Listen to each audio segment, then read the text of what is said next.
Ciao Simo, Uè, ciao, ciao Vale, come stai? che meraviglia di eventi che fai. Ora devo solo sperare che si presenti, però... No, Guarda. vabbè, no, ascolta, cioè, gli ho fatto un lavoro, quindi nel senso ora... Ciao Christian, ora spero che entri, ho scritto anche al suo Bene, assistente, queste siamo cose qua. positivo. No, perché lui praticamente deve pubblicare il libro in Italia Ok? e quindi l'ho aiutato a, diciamo, connetterlo con qualche, come si dice, publisher and so on. E quindi in cambio lui mi ha detto che volentieri faceva questa cosa anche perché lui sta provando a fare più corsi, workshop, hackathon, tutte queste cose qua. Sì. È un imprenditore di quelli vecchio stampo che cerca sempre the next thing, capito? Quindi vediamo. Ah, è anche entrato. Hi Uri, welcome. Let me just point. Hi everyone. Hi Dai. Uri. Let me just pin you over here. Add pin. Okay, I pin Christian wrongly. All right.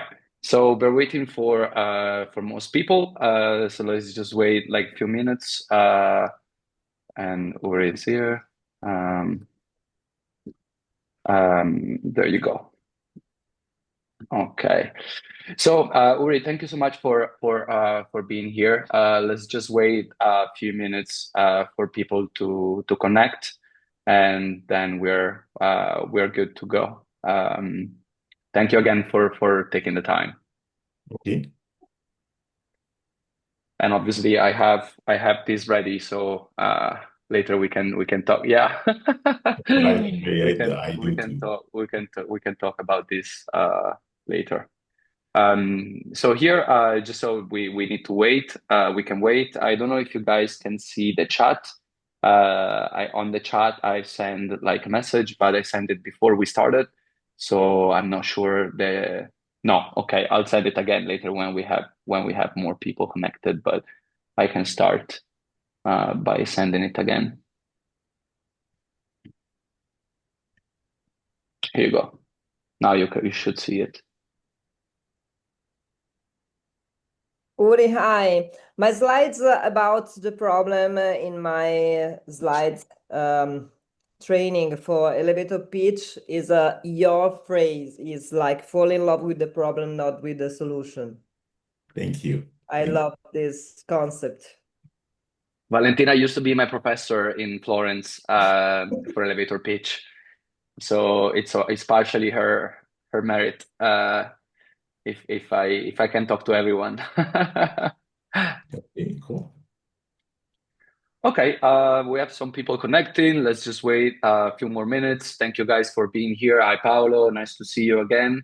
Um, Paolo is based off Madrid, and also Yuri is based off Madrid. So you guys perhaps could meet. Paolo, you can activate the mic if you want. We're just waiting a few minutes to begin.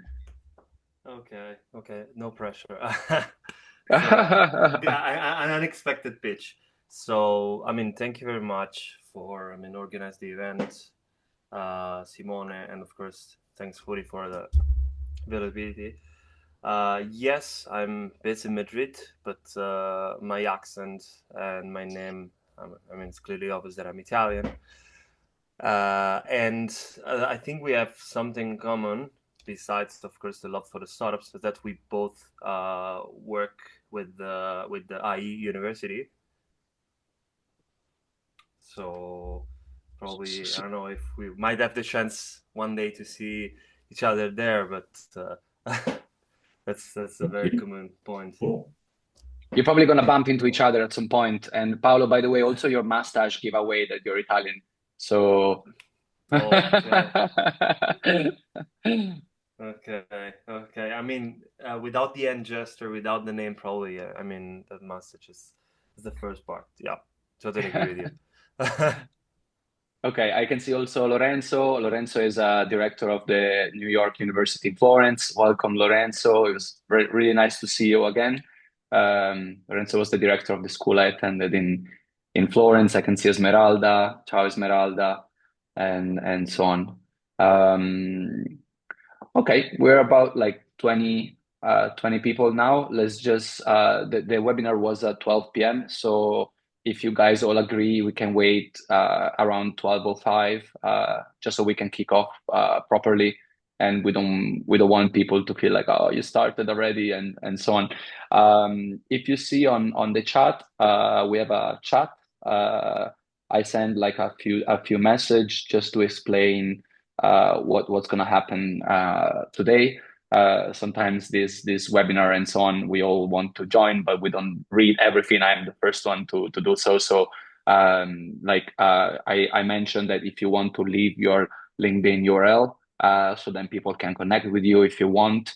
And perhaps also if you want to say where you're connecting from, if it's from Italy, Spain, the Netherlands, France, or Portugal, Albania. We reached out to a few startup accelerator and incubators all over the continent to do the webinar today. So I think the chat could be a way for you guys to keep in touch and also after the webinar. And I don't know if it's okay if you want to leave the video on or not. It's up to you. But I'm sure all of you have the book. I hope Valentina said yes, and Uri has it. Also has a nice T-shirt, and I really enjoy reading this book. It focuses on really what a startup should look for and focus on mostly on the first steps. But obviously, Uri will talk to us about also scaling and then all the way to exits. Most of you should probably know, like Uri is was but slash is the co-founder of Waze, and also was an early investor in Moovit, which they were both sold for over $1 billion, respectively, to Google and Intel Corporation. And so today will tell us all about this, and obviously it has other dozen startups were invested and also provide mentorship and advisory. And at the end of the meeting, we will leave with some reference, so you can take a look at all the startups that Uri is involved in. So again, if most of you know me, I'm very talkative, so I'm gonna shut up for a moment, and we're gonna wait a few minutes and we're gonna wait a few minutes to start. So Uri, if you want, we can wait, or if you wanna say something, but we can wait a few minutes more, just so nobody. Okay, fantastic. Valentina, know that you did an awesome job in teaching Simone to speak. Thank you, Uri, and Valentina. Yes, thank you so much for being such a good professor, and she's coaching a lot of young, motivated people to do their best in elevator pitch and so on. For the one that doesn't know Valentina is a mentor at the Murate Idea Park in Firenze, Florence Startup Incubator. Also a professor in various schools, mostly in Tuscany, if I'm not mistaken, Vale, and teaching elevator pitch.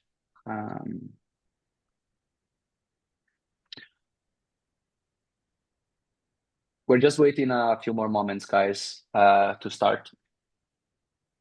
Thomas, nice to have you here from the Netherlands. Very happy to have you here as well. Julie, hi Julie from France, moving to Turin very soon.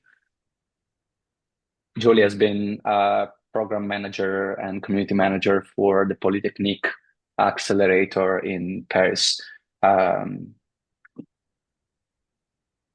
Yoram, nice to see you. We also have Carlo Alberto Benassi. Carlo Alberto Benassi is developing a platform in Italy to help teams to get together and basically like forming co-founder teams.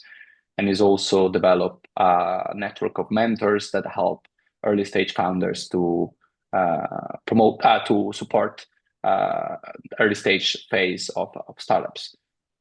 For the one that just connected, we are waiting just a few minutes, and we on the chat, you can see the chat. I'm asking if you want everyone to introduce themselves, maybe just by leaving their LinkedIn URL. And it's cool if you want to tell us also where you're connecting from, as we reached out to many incubators and accelerators all over Europe.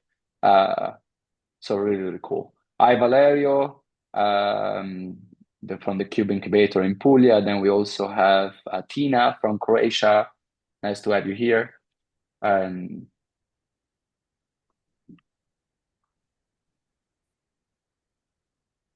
H Farm is here. Hi. Hi, Zano. Hi, Roberto. Roberto has also, let's say, an agenda on LinkedIn where he posts about startup every Monday. So if you want to know about startup in Italy, you can follow Roberto. He writes about startup every Monday, like new startup. And Roberto, I think you are at close to the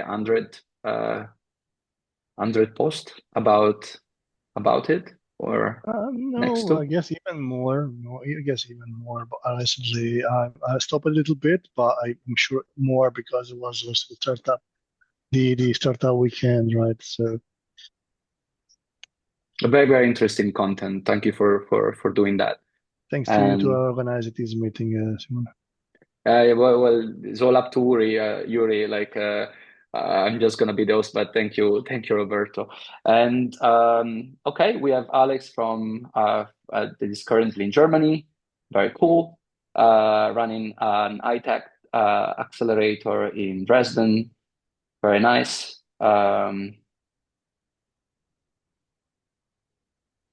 We have G Factor from Fondazione Golinelli, if I'm not mistaken, and in Yes, Bologna. correctly. Yes, exactly. Hi, everybody. Hi. And are you at the sixth batch this year? Even seventh, Seventh. we just launched our new call, so Remember to post it in the community if you yep, want. I don't know yep, if you're yep. already there. I will. Nice. Hi, Oksana. Nice to have you also here. So I guess we can probably kick it off as we are just a few of us at the moment. So obviously, when you do these webinars, we have over 230 attendees registered. We can all reach out back to all of them and connect. But let's kick it off. Otherwise, we don't have so much time. Yuri is a very busy man. All of us are for sure, but like Uri, I think a little bit more of most of us. So let's just kick off, and thank you everyone for being here today, for taking your time on a busy week for sure. Before probably most of us going on holidays. I'm not until the end of September, but probably most of you are, and I wish you to have the best holidays and the best summer this year. And for the one who doesn't know much about Yuri, well, very bad, first of all.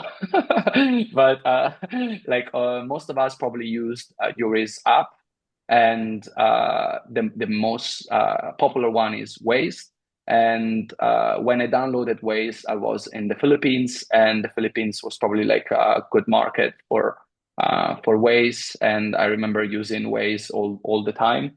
Then when I moved back to Europe, like I downloaded Moovit, which was also like life saving in most cases. Reading through Yuri's book, Yuri's mentioned that a lot of people emailed him and texted him by saying, "Yuri, I need to give you thousands of dollars because you saved my marriage, you saved my time." And things like that, because Waze was really efficient and to get from point A to point B, avoiding traffic, and mostly in Italy was very popular because it shows where the police was and where the speed how do you call this, Uri? Like the speed tracker or things like that Exactly. So you probably saved us a lot of money. So we're all kind of like potentially in debt with you at the end of the day for the one that speed up a little bit with the car, which unfortunately sometimes I do. And so today's agenda is how to be a unicorn startup mentor. So startup mentors is our key figure in the development of an ecosystem and also in the development of successful startups and founders. Unfortunately, and I don't know if all of you have seen this, but I've seen this, it's not easy all the time to select best mentors for acceleration program, incubation program, and also for your startup. This is because there aren't so many mentors that are they're skillful in certain areas, but when it comes to startup, we're often talking about a different monster. It's not like a normal company. It's not like a normal business. So it's hard to be a successful startup mentor. And when I mean successful, I mean someone that truly delivers values and truly delivers focus probably to the founder. But before we get to that, all of us want to probably hear, I do, I want to hear about Uri's entrepreneur journey and mostly about his exits with Moovit and with Waze, which I recall where they were acquired by Google and Intel, one for $1.2 billion and one for nearly or a little bit more than $1 billion. So that gave Uri and his team and his businesses the status of unicorn. And at the time, mostly in 2013, there was one of the first unicorn in the B2C area in Uri's country and so on. So I guess, Uri, the first thing we all want to hear is, can you tell us a little bit more about your exit journey? What made you guys decide, okay, let's do it? I've read that your team has slept on the floor of your law firm for like a week before the exit. So probably we can kick it off with some energy and we can hear these great stories directly from you. You are jumping to the end of the journey, but I would actually go to the beginning of the journey, right? And for me, the entrepreneurship journey, once you go there, you're only going to go into the entrepreneurship journey when your passion is way higher than the combination of fear of failure and the alternative cost, right? So if you have nothing to lose, it's actually a good starting point, right? If you have huge passion to change something, then this is going to be a very good trigger. And I for me, it's usually frustration, right? And I always start with the problem. Case of traffic, I hate traffic. I really hate traffic. I would imagine everyone does, but for me, that was triggered to start asking myself whether or not I can change something. So once you decide that you go into this journey, you realize that this is going to be a roller coaster journey with ups and downs and ups and downs. And look, if you'll tell me that all the businesses in the world have ups and downs, I agree. But the frequency of those when you're building a startup, way more, way more.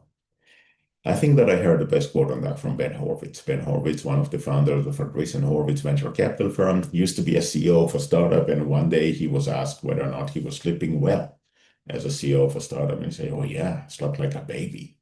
I woke up every 2 hours and cried. And that's really the reality, right? So it's a roller coaster journey. But there are two other dimensions that are critically important to realize. One is that this is going to be a journey of failure. Look, we're trying to build something new that no one did before. And even though that we think that we know exactly what we are doing, we don't. So we try. We try one thing and it doesn't work. We try another thing and it doesn't work. We keep on trying different things until we find one thing that does work. So if you realize that this is going to be a journey of failure, then there are two immediate conclusions. The first one is that if you're afraid to fail, in reality, you already failed because you're not going to try. Albert Einstein used to say that if you haven't failed, that's because you haven't tried new things before. If you're going to try new things, you will fail. The second one is that you want to fail fast, because the faster that you fail, you still have plenty of time to make another attempt, another version of the product, another go-to-market strategy, another attempt, another experience in my mind that increase the likelihood of being successful. And this is really, really important to realize. In many cases, we are trying to build everything from scratch at the first try, and we shouldn't, right? We should allow ourselves to move faster. And the third dimension is that this is going to be a long journey, a long roller coaster journey of failures, right? Way longer than you think it is. And to an extent, I would say, imagine that like crossing a desert, right? There is only sand around you. You walk all day and there's still only sand around you. You go to sleep at night, you wake up in the morning, only sand around you. You're only going to get out of the desert once you figure out product market fit. And product market fit is really simple. It's really simple. What it really means is that you create value to your customers. If you don't figure out product market fit, you will die. That's it. You never heard of a company that did not figure out product market fit. They simply die. But for a second, I want you to think of, all the applications that you're using every day, right? Searching Google, using Waze, WhatsApp, Instagram, Netflix, Uber, whatever it is, and ask yourself, what is the difference between any of those today and the first time that you have used it? And the answer is that there is no difference. We are searching Google today the same way that we search Google for the first time in our life. We're using Waze today the same way that we used Waze for the first time in our life. So once a company figure out product market fit, which is the value that they create to their customers, they don't change that anymore. How long did it take them to get there? We don't know, because beforehand we never heard about it. For Waze, it was 4 years. Now, if you think of other companies, for Microsoft, it was 5 years. For Netflix, it was 10 years. Now, if you'll tell me today with AI, everything is different, ChatGPT just started. Wait a minute, they're 9 years old. It was 6 years until we heard the name for the first time in our life. So figuring out product market fit is going to be a long roller coaster journey of failures, and the most important part of the journey of your entire company. And because if you don't, then you'll die, right? And at the end of the day, there's only one purpose for the journey: creating value. That's the simplest way. Look, if you think about it, then you would go back into fall in love with the problem, not the solution, the book that I wrote. And the reason is very simple. The simplest way to create value is solve a problem. So when you remain focused on the problem is going to serve as the North Star of your journey. And when you have a North Star, then you're going to make less deviation from the course. And you will increase the likelihood of being successful. Now, on top of that, the story that you're about to tell is going to be way more compelling. Just imagine that we will be here in 2007, just before I started Waze. And I will tell you that I'm going to build an AI crowdsource-based navigation system, which is essentially exactly what I did. And everyone is going to say, oh yeah, very interesting, but you don't care. If I will tell you that I'm going to help you to avoid traffic jams, then you do care. When your customer care, they want you to be successful, and they're going to help you to become successful. And they're only going to care if you can engage them with the story that you tell them. And the story that starts with the problem is a good starting point. The story that starts with, this is the value that we create for you, it's a good starting point. If the story is about what you're doing, people don't care what you're doing. No one cares about what you're doing. People care about what you're doing for them. And this is why, and still, look, at the end of the day, I get tons of emails every month, right, from entrepreneurs. And 95% of them are telling me what they're doing and not why they're doing what they're doing. The why is the one that will allow you to tell a story that engage your customers and your hires and your investors and everyone else. If they don't engage with that, then they don't care. And this is really, really dramatic. Now, the reason that I wrote the book is everyone knows me as an entrepreneur, right? Founder of Waze and Moovit and dozens of other startups, but I'm also a teacher. So I feel equally rewarded when I build stuff myself or I guide someone to build it. And writing the book was fulfilling my destiny as a teacher, sharing my know-how, and this is really, really unique, the know-how, not the theory, and not the specific practice, the know-how that I've gained over the years with pretty much everyone else. Right? Look, at the end of the day, entrepreneurs are going to change the world, right? You look at the top 10 companies of the world today, and all of them started by an entrepreneur not that long time ago. Actually, not all of them. Aramco is slightly different. But if you look at all the tech companies, the top 10 companies of the world today, which is 9 of the top 10 companies, they all were startup not that long time ago. So at the end of the day, entrepreneurs are going to change the world and make it a better place. And for that, I would like to help them to become more successful so I can actually accelerate the world becoming a better place. Which goes back to the role of the startup mentor, Uri, right? Like, so how key this can be for entrepreneurs to have someone to look up to and to engage whenever they need. So this is really dramatic, right? Because Mm.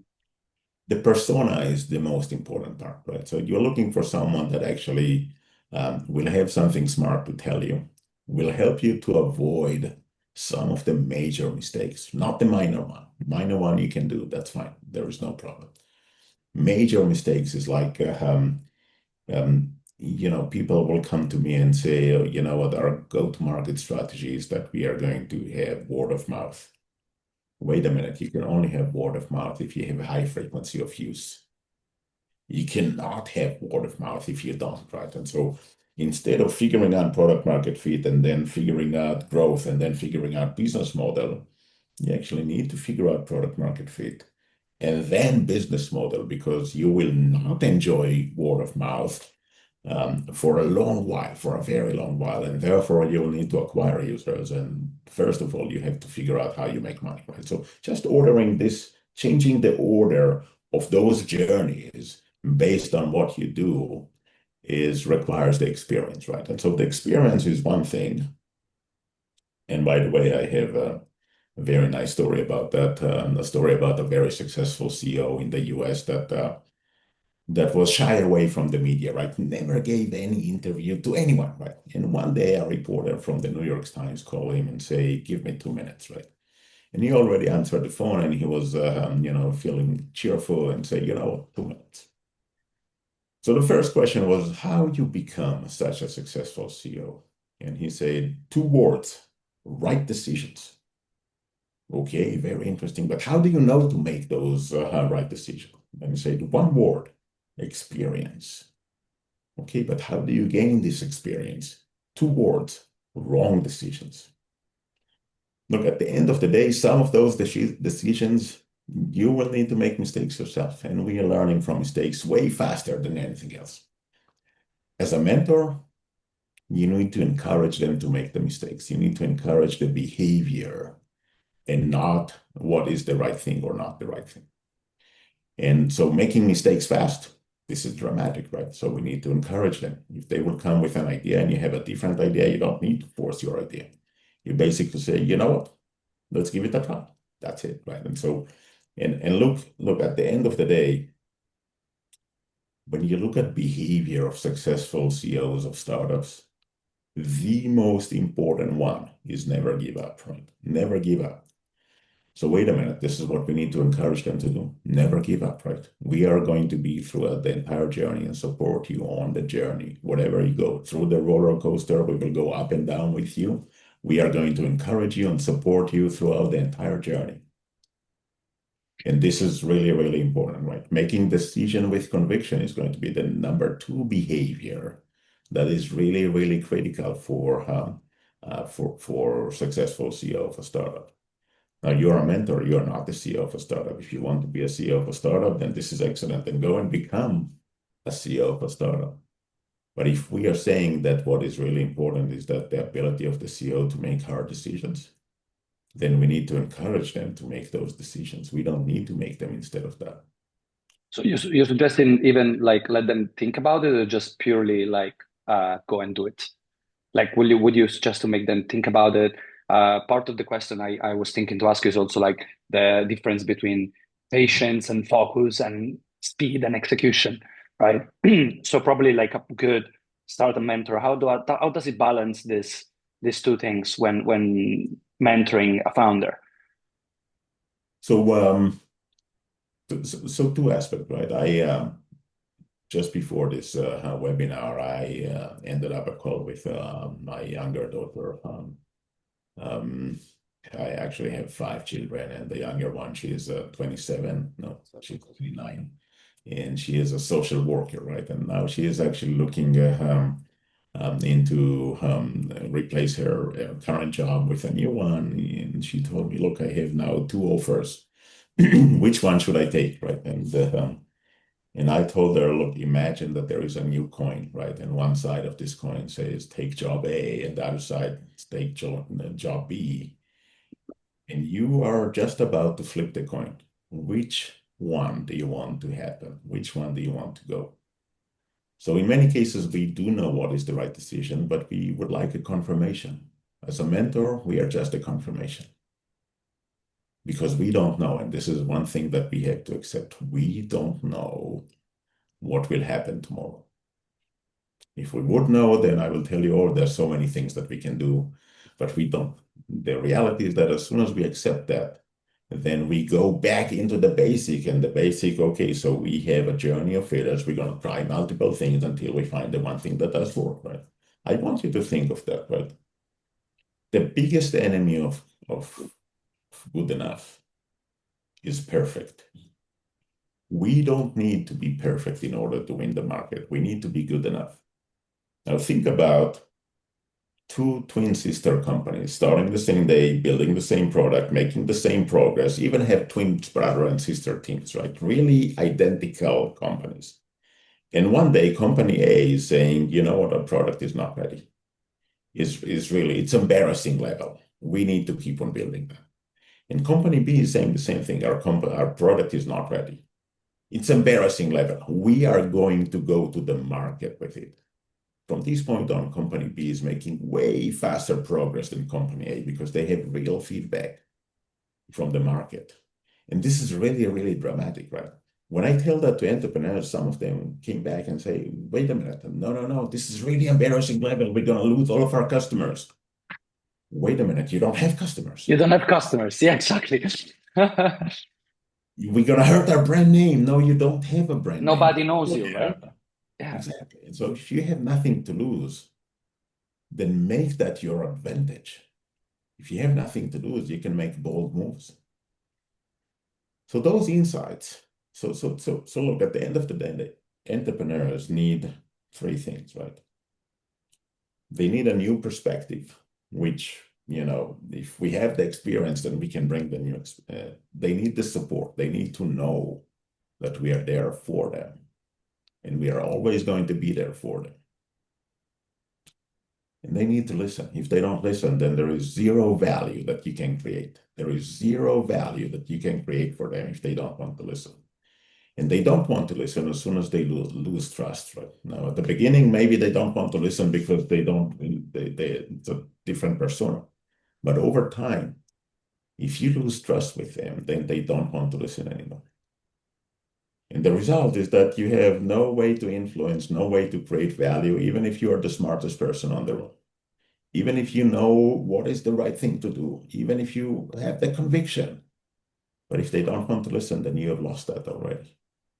And Yuri, in the past, I remember, but you keep saying this, I guess, is like the most important thing is to keep the main thing, right? So that's also the concept, I guess, in the book, right? When you say focus on the problem, right? So that's the main thing, right, that you want to solve.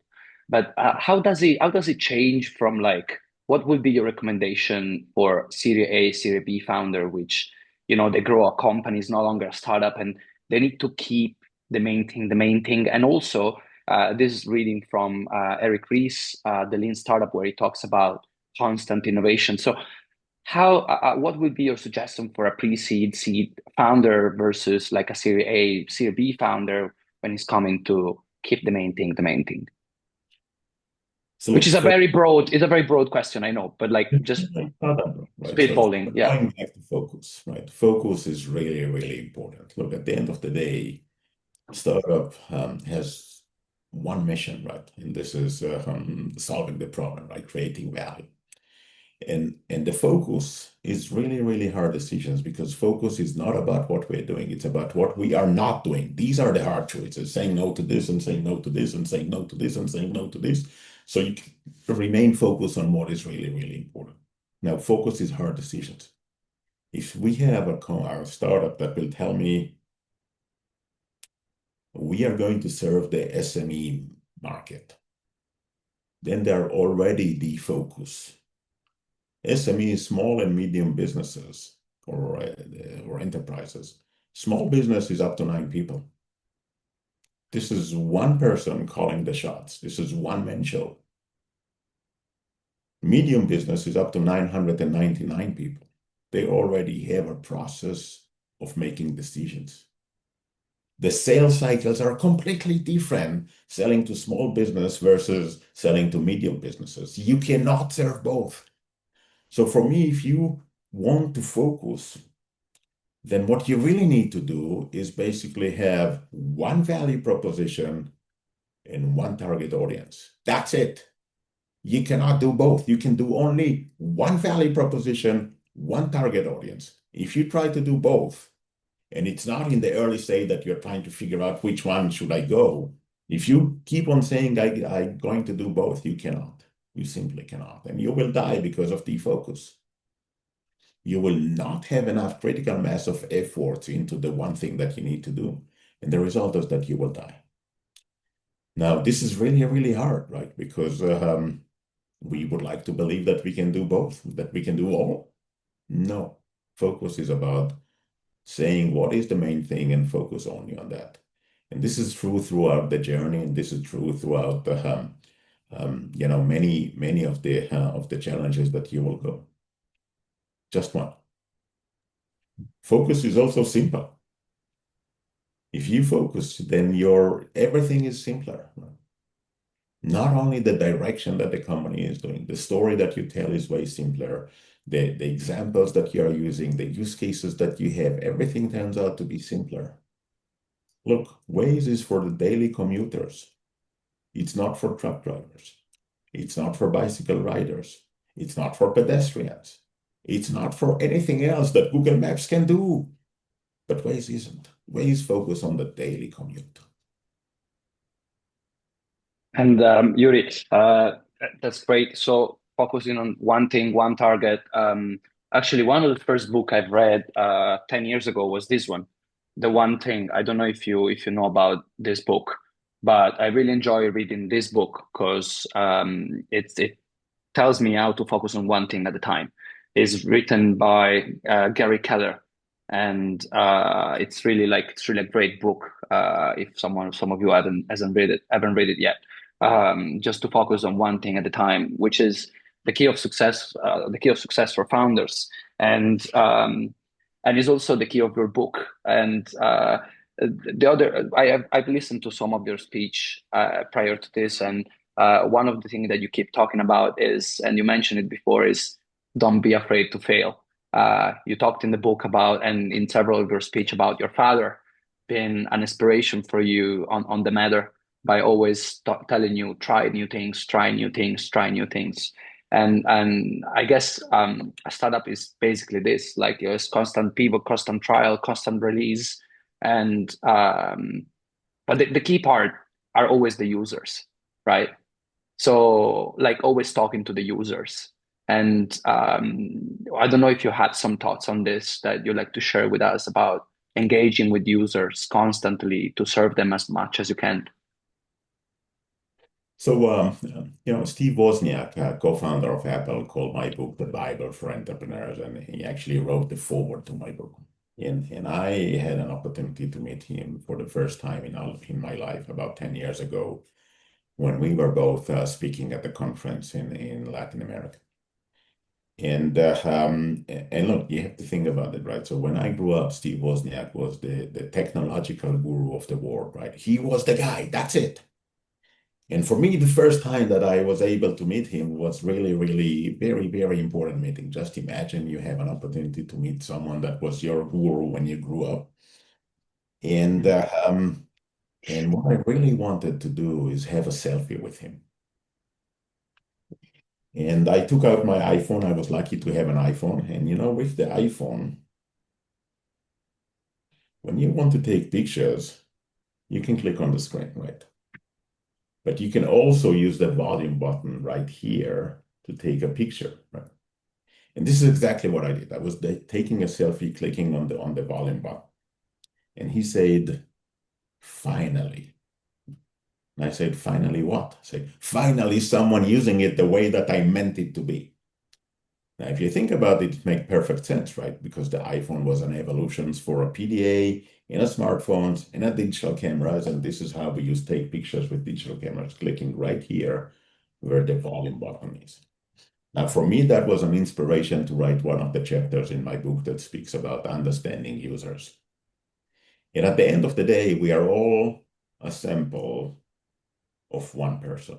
That's it. Amazing sample of one person. Now let me try here something, and for a second, I would like you to open your camera so we can actually see each other. It worked. Excellent. If you are using Waze, raise your hand. Right. A lot of people use Waze, right? So thank you. Waze guides you to your destination by showing you on the screen which turns you need to make, right? Okay, you need to get off the ramp, you need to make a right turn, left turn, and so forth. But it also have audio prompts that tells you turn left, turn right. If you are watching the screen or using the screen to drive with Waze, raise your hand. Yuri, Raise your hand and keep Yuri, going. can you repeat the question? I'm sorry. I think I don't know if it's me. I haven't heard it. Sorry, Yuri. So if you're using Waze and using the screen in order to see where to go, raise your hand. Okay, look at all those pictures. Most of the people do. If you're listening to the audio prompts, raise your hand. Way less people, right? Way less people are using the prompts. It's usually about 80-20. Up until today, you did not know that. And to be frank, you don't care. You don't care that there are other people that are using Waze differently. We all get the same value. There is no right or wrong, but different people use the same product differently. Now, from today, you do know that, and you still don't care. But if you're building the product and you did not know that, you are building the wrong product. The only way that you could have found out is that if you are watching other people using your product. And so the most important part of product development is, you have your own thesis about the product, and you basically go and deploy that, and you watch new users. You watch new users using your product for the first time in their life. If they're doing what they wanted them to do, then this is excellent. If they're doing something else, then you ask them why. And this is how you are actually going to evolve your product version after the version, release after release, until you become good enough. So the way that you are going to become good enough is that you start with not good enough, and you listen to your customers, and you iterate and iterate and iterate until you become good enough. Look, we started Waze in 2007. First version of Waze was running on a PDA. Remember? We don't know. Most of us don't know what a PDA is. So you should. I think you should give a little feedback on that. Long time ago, there were before Nokia phones, right? They were dinosaurs, PDA, and Nokia phones, right? That's your speech most of the time. Yeah. So and then we built the first version that was so PDA was like a very limited, disconnected from the internet tablet. And at the end of the day, you need to sync it with a cable to your PC. And that was the first version. Then we built the first version running on a Nokia phone, and after that, we built iPhone and Android. We launched the real-time version at the beginning of 2009 in Israel, and that was actually pretty good. And then we decided that, wait a minute, because we crowdsource all the data, we can actually go and deploy that everywhere. And so we did. It was not good enough. It was not good enough in Italy. It was not good enough in Spain. It was not good enough in the US. It was not good enough nearly in any country that matters. It was good enough in about 4 places: Czech Republic, Slovakia, Latvia, and Ecuador. That's about it. Rest of the world, it's not good enough. So what we did is that we spoke with drivers, right? Remember, we told the story that we, the drivers, are going to fight traffic jams together, and we're going to help you to avoid traffic jams, right? And so all of a sudden, people wanted this to work. They wanted Waze to work, but it didn't. And so when we engaged with them and tried to ask them what didn't work for them, they were very happy to cooperate and explain to us what didn't work for them. And so they told us we built the next version, fixing everything that they've told us. So now we know it's going to work. It's not. Another iteration, another iteration, another iteration, one iteration after that, or more than a year of iterations. And Waze became good enough only at the beginning of 2011. Now, this is really, really dramatic because that was journey of failures, but really, really frustrating one. Every time you go with the new version, having the conviction that it's going to work, and the day after it's not.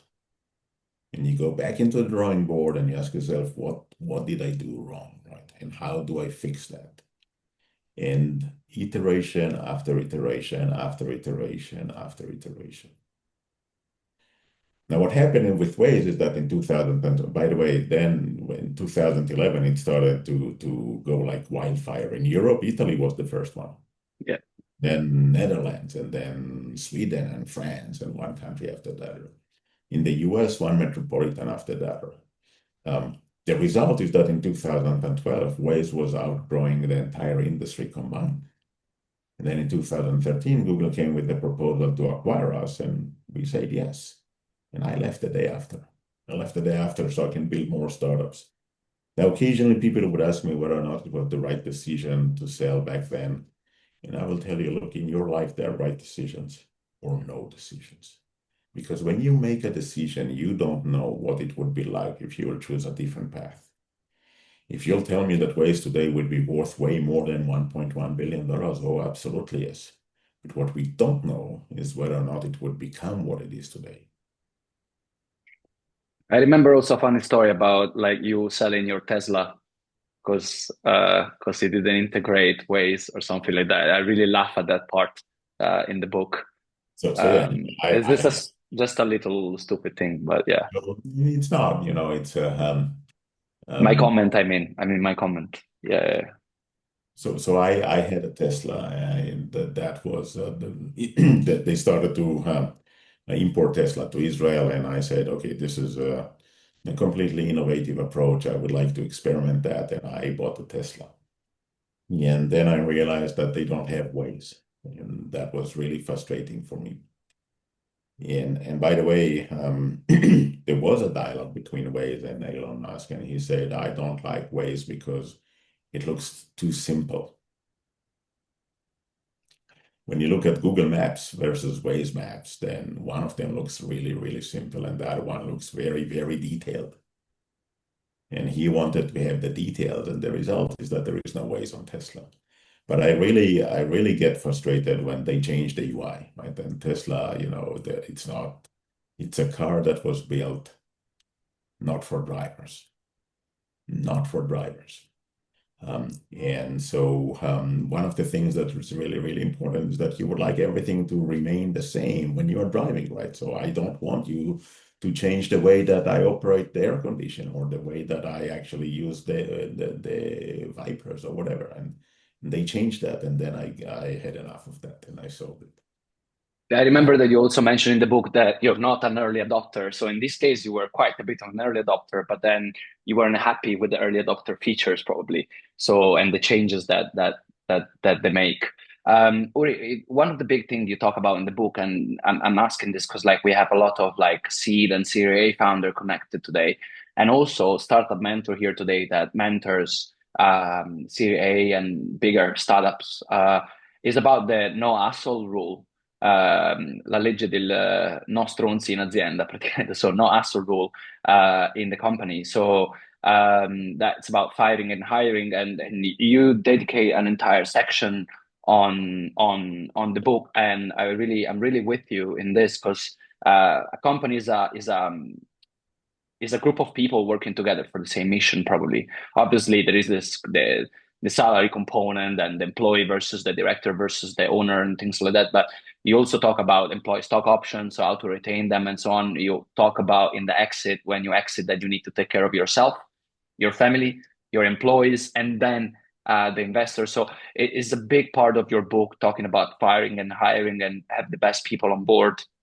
And so what would you suggest us today on this topic when a startup is scaling and about the topic? What would you say to us?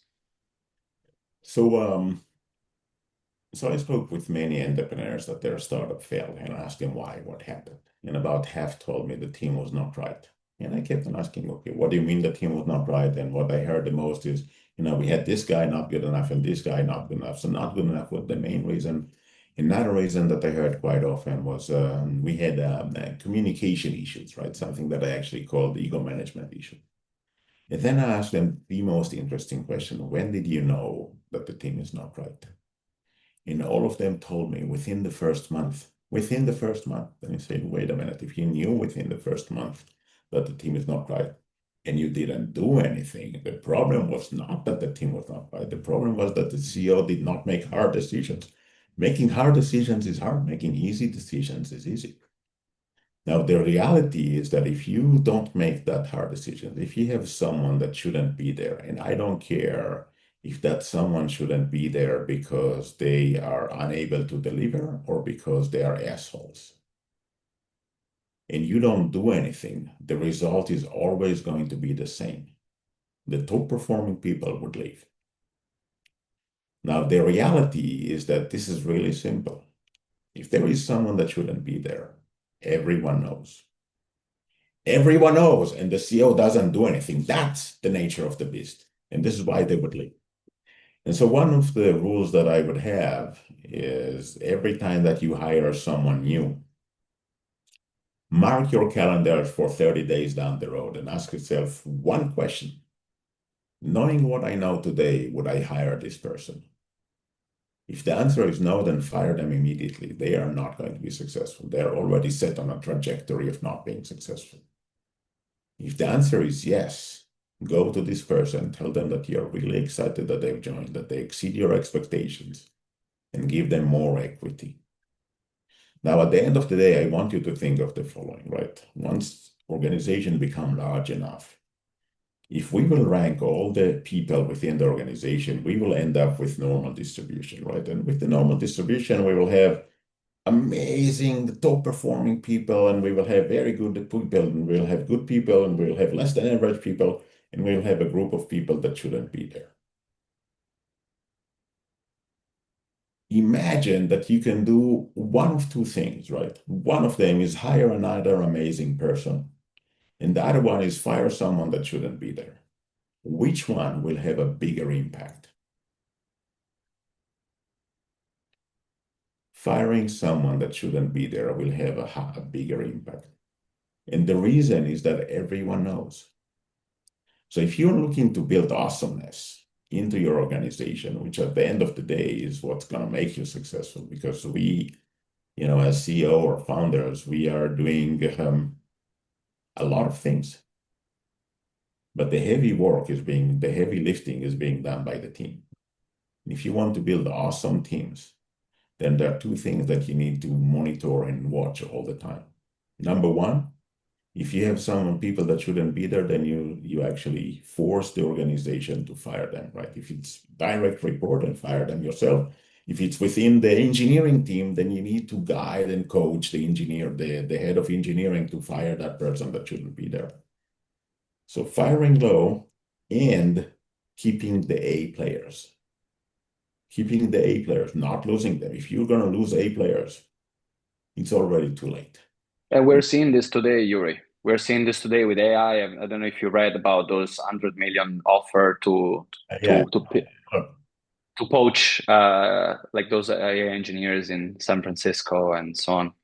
So everyone in this Zoom, if someone will offer them 100 million today, no matter what, they would go and do that, right? So this is easy, right? If someone offers you 100 million, then the answer is that you should say yes. That's it. And so if there is someone making you an offer that you cannot refuse, then you don't refuse. By the way, this is how we perceive the offer that Google made to Waze. It's an offer that we should not refuse, and therefore we didn't. But the reality is that by and large, and again, 100 million offer is something that no one is going to say no. Most people would leave because of the direct supervisor. So people will join a company, but they would leave a person. This is really, really important to remember. If we don't have the right leaders, then the top performing people would leave. Can you repeat that, Uri? Because I think it was very important. Can you repeat that part about joining and leaving the person? So people joining company, right? You hire them, they join the company. They join the story that you tell, and they don't know, right? And so they join the company. But they would leave because of the direct manager. If the direct manager is not the right person for them, they would leave. If the direct manager does not appreciate their efforts, they would leave. The way that you are going to keep A players, there are only very few rules to keep A players. 3 rules, that's it, right? The first one is you need to recognize that and reward them accordingly, right? They know that they're A players, and they need you to recognize that they're A players. So you cannot not recognize them because they need that. You cannot reward them the same, basically saying, you know what, everyone in this company is getting the same pay. No, A players gets way more.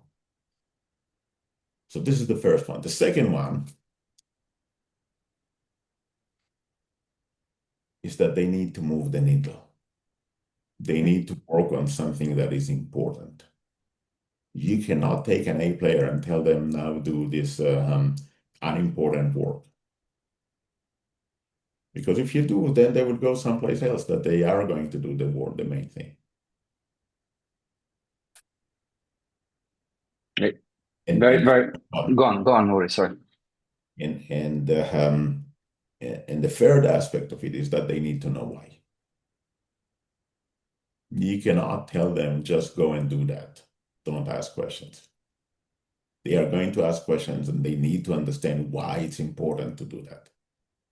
And then you will get results of A players. Now, if there is someone that is leading people that does not behave accordingly, we are going to lose the A players in that person's team.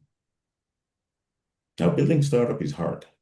It's hard to be successful. It's hard to be successful if you have the right team. It's nearly impossible if you don't have the right teams.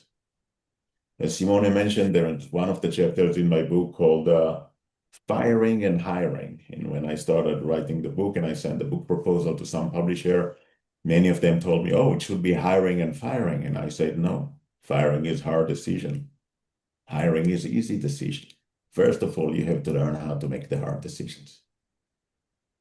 Yes, which is the key of every successful founders, as we reiterate during this webinar with multiple different topics that all goes back to it's not easy to be a founder. It's not easy to take the hard decision, and definitely it's not easy to find proper mentors to follow through and to help you out during the journey. And all the session has been recorded. I hope it's okay for all of you. And if not, please text me in private, and of course I'll consider not publishing this amazing video because you don't want to share it. But yeah, I can cut it anyway. So Uri, I think we gave everyone a lot of information, and if that's okay for you, we can spend 15-20 minutes by taking some questions from them. Is that okay? Is that okay, Uri, with you? Yeah. Okay, so the Leopoldo is the first one that raised his hands, even though I haven't said that that's the way. But given that is so efficient, I will give him the first question. But in the meantime, because I truly like whoever takes this kind of initiatives, right? When it's said that is the right moment to do so. So for the rest of you guys and girls, please use the chat to write a question if you want, and make sure that it's something that makes sense with what has been said today, like relevant, let's say, and don't ask Uri for investment. And and please again use the chat, type your question as clear as possible, as brief as possible.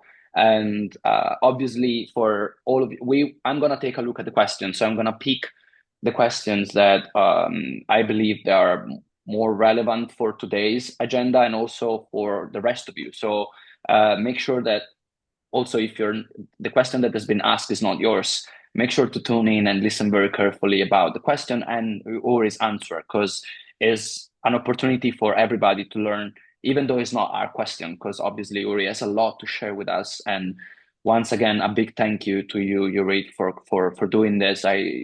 Very busy agenda, for being with us. And also congratulations to all of you, because you made your agenda available in all of you guys connected, because in like a week that we promoted this activity. So I haven't seen any questions. Yeah, they're coming. So Leopoldo, like, do you want to? For the rest, I'm gonna be reading, but Leopoldo, I'll just give you the floor and ask whoever is talking now. Please switch off the mic. Leo, do you wanna type the question or you wanna say it? Do you wanna ask it? Yeah, I'm ready, available. Okay, go on. May I? Oh, thank you, Uri, first of all, and thank you, Simone, for organizing this all. It's a great pleasure. And the first question is to warm up the Q&A also a little bit. And the question is, how many t-shirts you have of fall in love with the problem and not the solution? But is that because you want it, or? No, no, because we no, all the pictures show the same t-shirt. Look, when I was young, I promised my mom that I will change my shirt every day, so I do. Okay. But normally, I'm only when I'm doing a public appearance, I'm wearing those t-shirts. It's not the only one that I have. I have multiple messages like fail fast and product market fit or die, or make hard decisions or make hard decisions. So I have many of those. And did you get any feedback on the impact it had so far? Maybe someone saw your t-shirt and triggered, because the message is clear. It's in the blood of startup founders nowadays, and it's very deep. And I wondered, if you track the impact of wearing the same t-shirt every day, because it's like a Steve Jobs outfit with after a marketing master, because it's very refined. I'm Impact. trying to make that as I'm trying to make an impact by wearing those t-shirts and deliver the message. Okay. But I don't measure it. Okay. And now the real question, because this Last is one, Leo. But then yeah. Go on. So I try to take your learnings and apply them on your story, your recent story. So it seems like your problem, the problem you fell in love with, is the lack of education in startup world in a way, or the need for support.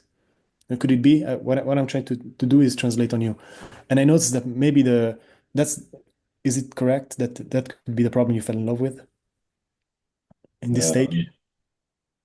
That area is actually coming from my passion to teach more than the problem. But in general, I would say this is really, really big problem, right? Because if you look at the cornerstones of successful startups, then there are four. One of them is founders, one of them is investors. It's the easy part. Engineering is the third one, and the fourth one is experience. And experience, if you're a first-time founder, then you don't have the experience, and you need someone to come and coach you, mentor you, teach you to gain some of this experience without necessarily going through the entire journey. Okay, and seems like teaching is the apart from fitting for yourself is the solution you thought about for to solve that problem. For my startups, I'm serving as the mentor, but I'm teaching entrepreneurship in multiple occasions, both at the IE University here in Madrid, Tel Aviv University, then doing some in Toronto, some in the US. And so these are in order to, at the end of the day, increase your likelihood of being successful. So these could be workshops of a few days that I'm doing in multiple places.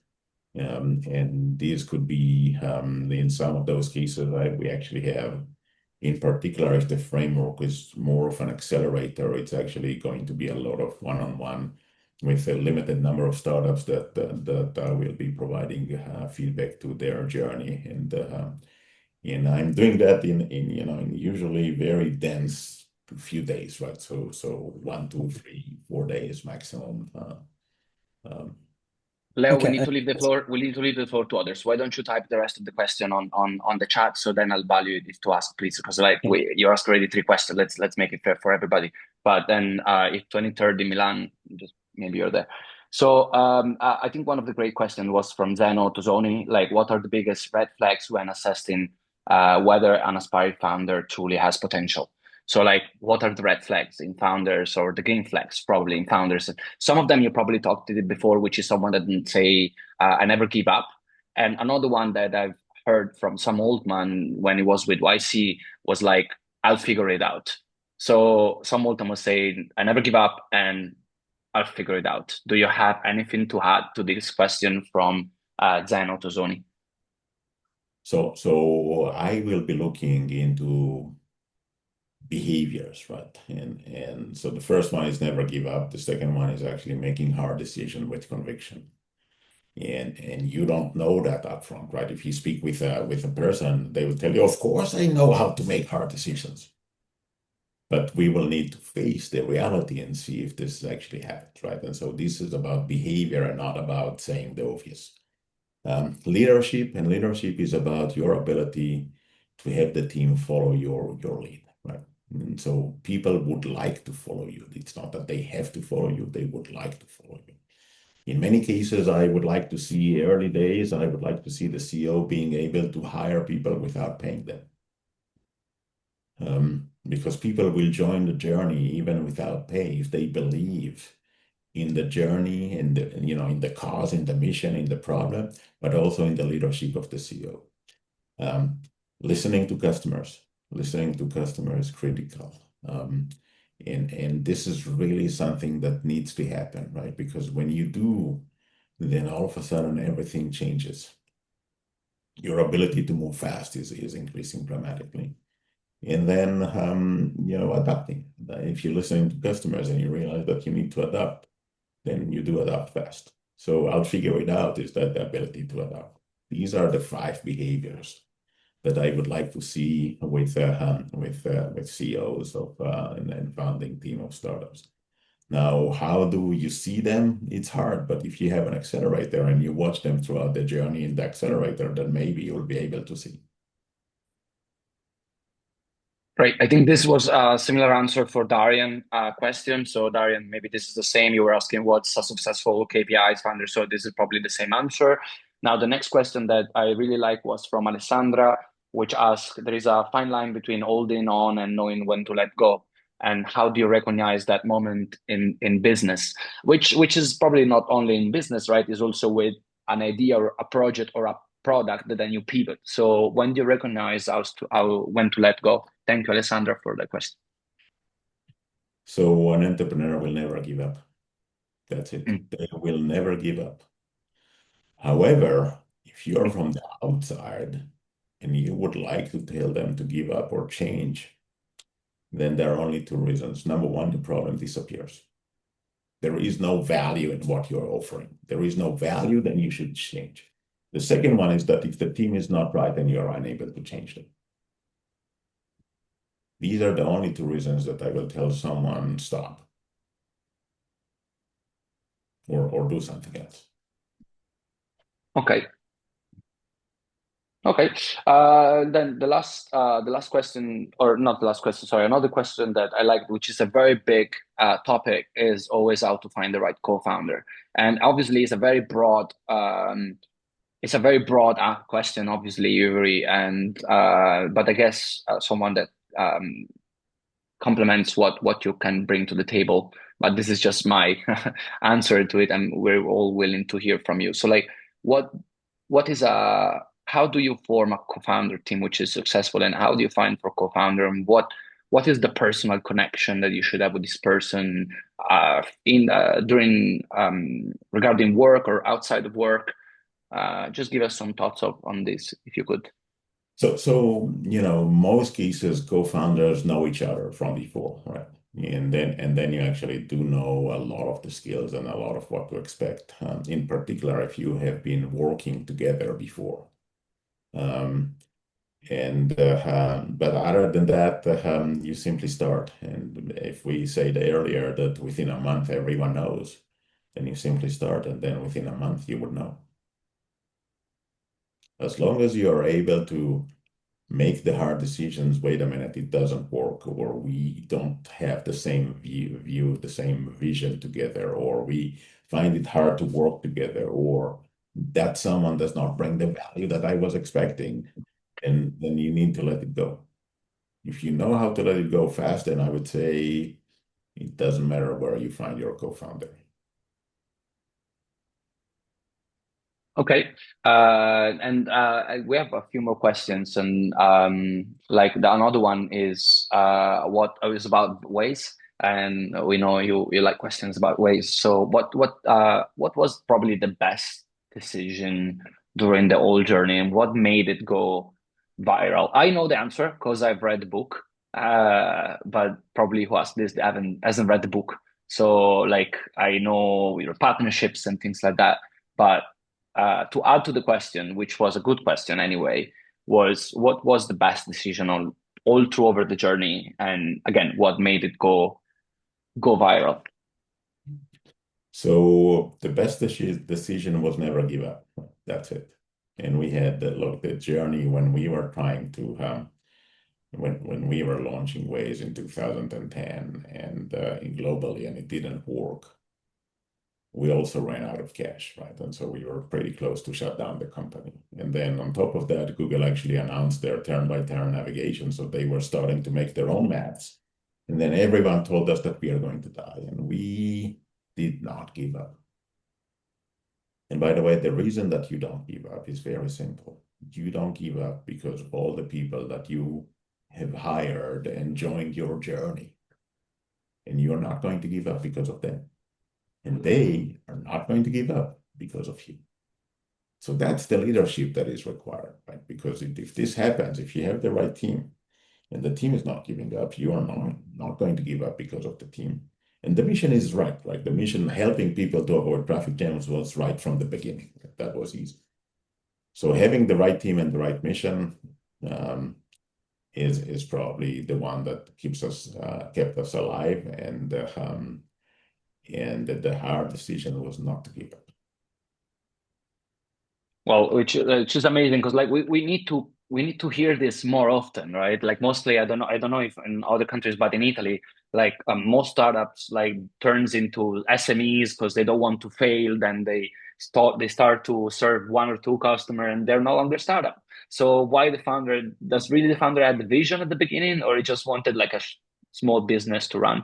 And never give up. We need to hear more in Italy and or probably other European countries. This sentence. So please, Uri, keep saying it, because like we really need to hear this. And another question that I like, because this is a bit different, is from an accelerator, I guess, is what are the key elements an accelerator should focus on to truly support fast growth of founders, mostly when scaling to a new market? What skills, ability, and knowledge should the accelerator pass on to founders? But I wouldn't say accelerator, I would say mostly, again, mentors. So I don't know if you want to give like a practical example, and then going back to let's not give up, and don't be afraid to fail, and so on. So let's think about it. So Why did startup join an accelerator? What is it that they were looking for? Do we want to ask some of the startup that join an accelerator to quickly answer this, like quickly, like just fire speedballing, like whatever comes to your mind? Do you want to activate the mic and say, I joined an accelerator because this? Let's see if someone does it. Otherwise, we keep going. Somebody activate the mic. I heard it. We're all shy. They're all shy, Uri, today. Probably they're hungry because it's lunchtime. So you gone. Why do they join accelerator? So what I heard the most is that people are looking for a way to increase the likelihood of getting funded. So they join the accelerator in order to get funded. Accelerators, by and large, provides a lot of other things, but not necessarily helping with that. So there is a mismatch, right? So startups join an accelerator in order to increase their likelihood of getting funded, and it's not necessarily helping them. Focus on that. Okay, so basically you're saying that accelerator should mostly focus on fundraising, not just probably practices, but also network, I guess. Yes, more. And by the way, find out, right? Ask your startups, why did they join? What is it that they expect to get out of here? This is something I always recommend because, like in my community, we have over 2,000 founders, and there is a channel dedicated for call for startups, and there are a lot of applications coming organically from there. And I always suggest founders, if you're applying for a call for startup, for a private accelerator, talk to the other startup that have done the batch before. And just ask them, like, what's the best takeaways? Did you find it useful? Was it useless? Did they ask too much shares and things like that? And find out if it's a match for you. One thing that I would really encourage accelerator incubators to do is to arrange previous batch meetups with new batches. Like they do this, but I don't think is open. I think it's just they arrange like a beer and pizza kind of meetup, but I think they should be more structured, right? Really like the startup on the batch of the previous batch on the panel, and then the people on the crowd asking questions. Like I think this would be very helpful for an ecosystem. Obviously, is dangerous for some accelerator and incubators, but is also promote openness. So if I would be a startup being nominated to an accelerator, and I would have an opportunity to go and speak with the previous batch, then I would ask them one question. Knowing what you know today, would you go into this accelerator again? And whatever the answer is, then the next question is going to be why, right? Yes. Well, maybe if it's no, they will be okay. But obviously it could be a bit biased, right? Maybe an accelerator did a great job for I think that question should be it's a great question. Is the same question that you in the book say about firing and hiring. Like if I after 30 days that you hire someone, knowing what I know today, would I hire this person again? Right? I think this is what general, everything in your life, knowing what you know today, would you do something different, right? If the answer is yes, then go and do something different, whatever it is, right? And obviously a bit of context before. For example, if I'm a startup doing food tech, I shouldn't ask probably like a cybersecurity startup if they find that useful. Probably it's not the same accelerator anyway. So I was just adding to the thing that it requires a bit of context, right, to ask that question. Obviously, that depends on if someone is smart, as how smart it is. So Uri, we have the last 4 minutes. We have a few more questions, but like I just would like to close because like we told Yuri that is until 1:15 p.m. So it's in 4 minutes. So to close this, I would like to tell everybody that I will send an email with the recording of the session, and as well as some screenshot I took. I hope it's okay for everyone. Otherwise, please contact me. You have my email for sure, or the chat, whatever, if that's not okay. I would like to ask everyone to, if possible, but obviously I can't force you, to do LinkedIn post about this, because the more we talk about experts such as Yuri giving back to the ecosystem, talking to European founders, Italian founders. It's great. Valentina, I don't know what is there something you want, but okay. So just I'm not forcing anybody, of course, but like it will really help my work, which is to promote the ecosystem in Europe and in Italy, for the ecosystem to grow and have more attention from investors and founders and talents, obviously, that has to come to our ecosystem and in generally to the European ecosystem. So obviously any kind of support, such as a stupid, very quick LinkedIn post, will be great. You will also receive, again, all the information by email, and I will add a Google form where you can ask some more questions that I will try to have Uri to answer if some of the questions are really strong, and maybe Uri likes to answer it, but it's not. Uri didn't commit to this, so this is a trap I made to Uri. But obviously, it didn't commit to it yet. But let's see. That being said, I don't know if Uri, you want to close with something, but I would remind everybody that to really, like, these are the books I've read for startups, and I recommend all these books. And but this one is really it has everything. Like, it also has a section where Uri described every part of a term sheet and how to negotiate it. Like, it's crazy, like things that obviously I didn't know. So I really enjoyed this book. This is the term sheet part. So you see, there is all the term sheet with all the part of an investment term sheet is super good. And this is not just the only thing, of course. It's 323 pages. So it has a lot of content that I really recommend everyone working in the innovation and startup ecosystem to buy it. Uri is looking to publish his book in Italian very soon. So please do get in touch with me if you have suggestions about publishers that can help Uri to get his book translated and published in Italy. And the last thing I want to say is Uri is available to come to Italy, to come to Croatia, to come to France, to come to Spain. He's already in Spain, but to come to the Netherlands and things like that. And he delivers this workshop normally not like open like this. So we can get in touch with Uri, and I will forward this website so you can take a look at what he does, how he does it, and for who is doing it, like such as the best business schools in the world. So obviously I'm a big fan, you guys are a big fan, but having an entrepreneur as the level of Uri to come in your country, in your school, in your accelerator, and provide these feedbacks and lessons face to face, I believe it could really change the innovation scene and the motivation of people that want to do new things and disruptive things. So don't be shy. You won't talk to Uri directly, we'll talk to his assistants, but then if the thing looks good, then maybe you can also talk to Uri at the end. Uri, I sorry if I made this, but I just wanted to, Simone, I'm done. Hold on one second. I just wrote on the chat my email. I do answer all of my emails. Not necessarily in real time, not always the answer that you would like, but I do answer all of them. So if you want, send me an email. Fantastic. Uri, I wanted to help you to kind of like screen and things, but I've read that in your book and your presentation that you always answer email. It's true.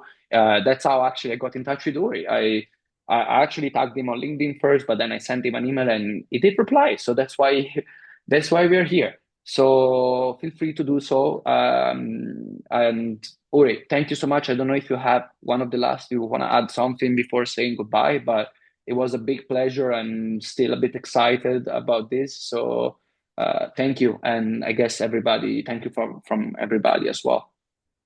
Thank you. Really appreciate the opportunity. And remember that, entrepreneurs are the ones that are changing the world. Thank you. Thank you. Ciao, Uri. Thank you you so much. Thank you. Thank you very much. Bye-bye. Thank you. Bye. Bye. Thank you so much. Thank you. Bye. Bye. Thanks.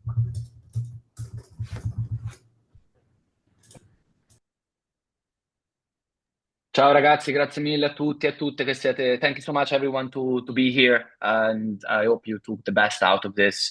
And yeah, Uri left the email. Let me see. He actually left the actual email. So that's the actual email. He answered to me with that email. So it's not like a fake email. And so wow, we had 144 people connected at some point. So that's quite cool. And we had around 7 countries, people from 7 countries connected. So that was also really, really cool. And this only took a week to put together. So let's do more of this. And you find me on my community on Telegram or LinkedIn. I have around 21,000 connection on LinkedIn. So I'm not trying to add everyone because I don't want to finish them because 30,000, they're done. It's not a flex. I've been using it for 10 years. So that's why I have so many. But on LinkedIn, I'm always available. Sorry, on Telegram, I'm always available, and you guys can use that. It's all in Italian, but if you use the desktop Telegram app, you can translate the message real time, all of you. And again, thank you for staying here. I'm gonna go cook some pasta, and Grazie mille. eh? Thanks, Simone. Thank you so much. Thank you, Grazie. Silan. Ciao. Prego. Ciao, Silan. And if you want, I can stay here a few minutes with you and chat. But you guys can ask. Otherwise, if there are still a lot of people connected, I don't know if they're going to the bathroom, they're cooking, but we Ciao have. Simone, grazie mille. Ti saluto da G-Factor. Ciao. Ti ho mandato una richiesta su LinkedIn, sono Cristian Lussafi. Ciao, A presto. Christian. Ciao a tutti, grazie. Ciao Simo, grazie. Prego. Ciao, Dani. Ciao Simo, grazie, a presto. Ciao, Ale, ci vediamo 23. Ciao, Vale. Anche da parte mia, Simo, la prof, ciao. Ciao, Pro. Ciao. Grazie. Ciao Simone. Prego, Oksana. Ciao, ragazzi.